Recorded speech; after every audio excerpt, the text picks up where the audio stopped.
Iimbestigahan naman na rin ng Senado ang kaso ng pagkamatay ni Albuera Mayor Rolando Espinosa at kabilang sa mga posibleng maimbitahan sa pagdinig ay ang kapatid nito na may umano'y may hawak na impormasyon hinggil sa sinasabing affidavit ng alkalde.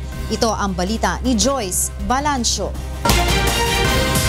Sa darating na Huwebes, sisimulan na Senate Committee on Justice and Human Rights at Committee on Public Order and Dangerous Drugs ang pagdinig sa kaso ng pagpatay kay Albuera Leyte Mayor Rolando Espinosa Sr.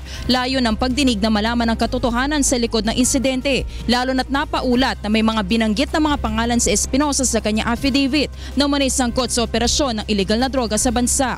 Kabilang sa mga posibleng imbitahan sa pagdinig ay ang kapatid ng alkalde na si Ramon Espinosa na una na nagsiwalat sa isang pahayagan na pinwersa lang si Mayor Espinosa na lagdaan na nasabing affidavit. Allegedly the brother of the slain mayor said something about na binanggit sa kanya ni Mayor, obviously nung before siya namatay, na hindi sa kanya galing yung listahan na yan. So prepared na. In other words, coerced na naman na testimony yan. Pinatawag ko si Chief of Police ng Albuera, si Joby Espinido, para patotohanan o pabulaanan kung totoo ang ready-made yung affidavit.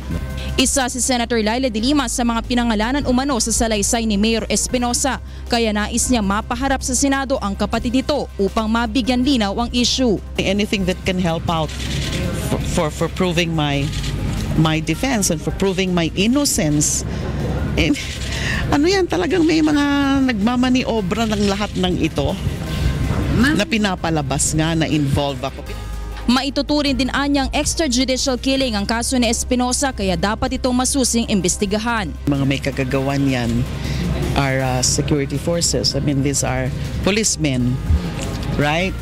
And then most probably kasama yan dyan sa overall approach or method na being employed by this administration in its so-called war on drugs.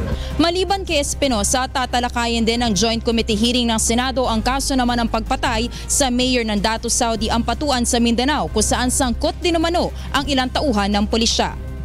Joyce Balancio, UNTV News and Rescue, Senate of the Philippines.